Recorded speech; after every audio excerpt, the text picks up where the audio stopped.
Thank you very much for having me, Banafsheh, and I wanted to thank everybody who has been involved in the founding of Pars Equality Center. This is a very important organization, not only for defending the rights of Iranian Americans, but as Banafsheh described, to make sure that we communicate to all Americans the importance of defending everyone's rights.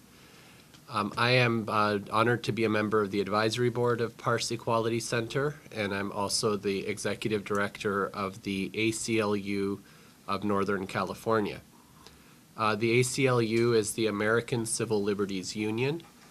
It was founded in 1920, so it's now over 90 years old. And like every organization that is started, it was started small, and it has grown to be a nationwide presence to defend every person's rights under the U.S. Constitution, the Bill of Rights, and our civil rights laws. The ACLU has a presence in each and every state in the United States. So we have offices with attorneys and staff, and so any civil rights violation that occurs anywhere in the country, there's a local ACLU office that is ready to respond and defend people's rights. The core idea that we defend is that every person in the United States has rights under our Constitution. Every person includes every citizen, but it also includes every person who has a green card, every visitor, and it even includes people who are unauthorized immigrants, who may have overstayed a visa, or who may even have entered the country without authorization. The United States Constitution grants every person fundamental rights, and I'll speak to some of those rights, but we want to just have every person know that the Constitution applies to all people. This is the American Constitution. It's a document that grants us all rights, and it's our responsibility to know what those rights are, to defend those rights for ourselves, but for all people. The First Amendment of the Constitution is the one that grants us freedom of speech, freedom of association, freedom of religion, and the freedom to petition our government. So the speech that I have now, the fact that I can speak to you right now is protected by the First Amendment of the Constitution. The fact that we're gathered here together as a group is protected by the freedom of assembly in the U.S. Constitution. Unlike some of our home countries where a meeting would be broken up by police, in this community, in this country, we can have a meeting to talk about those issues that are affecting our community. We have freedom of religion, which means that we can practice the religion of our choice without persecution. But what that also means is that we do not accept in this country the teaching of religion, the teaching of one God or one faith in our schools. In our public schools, children can be taught about the study of religion. They can learn about the world's religions, but a school cannot promote a single religion and indoctrinate children to believe in one faith. And the other component of the First Amendment is our right to petition our government.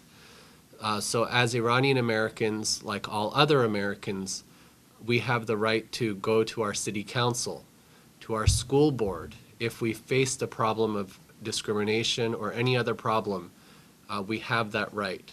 We have the right to petition our state government and our federal government. Those are all guaranteed by the First Amendment of the U.S. Constitution. The Constitution also grants us many other rights. One of the most important is the right to due process. What that means is that if we're going to have our property taken or our freedom taken, or if we're going to be deported under the immigration laws, there has to be a fair process in this country. There has to be a charge of what the complaint is against you, and you have to have an opportunity to respond to it. In this country, we also have the right to be represented if we're accused of a crime by an attorney. We also have the right not to say things against ourselves. So if the police were to ever stop us, we do not have to answer You can ask for an attorney and wait for the appropriate opportunity to speak. We do not have a system here where you can be forced to speak against yourself. And those are some of our underlying principles guaranteed by the Constitution and the Bill of Rights. So I want to speak with you briefly about Iranian Americans. The ACLU represents the rights of all Americans, and in our offices throughout the country, we do get phone calls from Iranian Americans telling us about problems that they face. One of those is in the area of discrimination in public schools. So many Iranian American children might face racial comments or comments that are harassment. And one of the things we need to understand is that as Iranian Americans, we have to know what's the difference between the free speech rights of other Americans and what is the unacceptable discrimination when we're facing it. So if in our schools somebody says, I don't like the government of Iran, they have the right to say that, just like I have the right to say that, or any other person has the right to say that. But children cannot face discrimination in their school. So if someone is here making comments directed at a specific child, calling them turban head or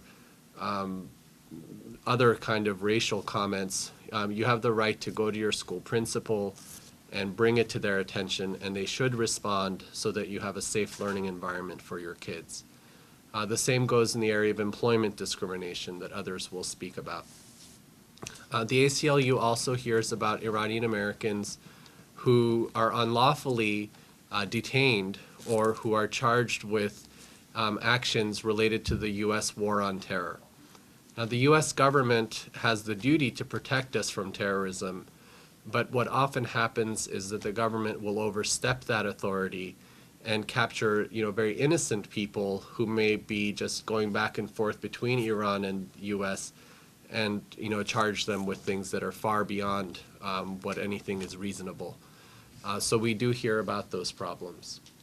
What makes Iranian Americans important to the ACLU is that because of the tension between the government of the United States and the government of Iran, Iranian Americans can sometimes get caught in the middle. And because of how tense that relationship is, there are a lot of unique issues that affect Iranian Americans, in addition to those issues affecting all people from the Middle East or from Muslim countries. So we're very concerned about that. Whenever there's a spike in the tension between the U.S. government and the Iranian government, we also see an uptick in the kinds of discriminatory issues we talked about. So we really encourage Iranian Americans to learn about their rights and defend their rights. The ACLU produces informational material. For example, this brochure in Persian, which describes people their rights. And we look forward to working with Pars Equality Center to create a lot more Know Your Rights information in English and Persian as to the rights that Iranian Americans should really know and understand. If you are anywhere in the country and you want to learn more about your rights, we encourage you to visit the Pars Equality Center website. We'd also encourage you to contact the local ACLU office in your own state. There are large Iranian American populations in states like Texas, Florida, the New York, New Jersey area, and in each of those states, as in every other state, there's an ACLU office that has Know Your Rights information and that can also take phone calls if you feel like your rights have been violated. So the most important thing I want every person to know is that we're protected by the U.S. Constitution and the Bill of Rights. We should know what those rights are, and it's our responsibility when we feel like our rights or other people's rights have been violated to speak up, to use the free speech rights we have, and change those problems before they affect the next generation. Thank you. Thank you, Abdi.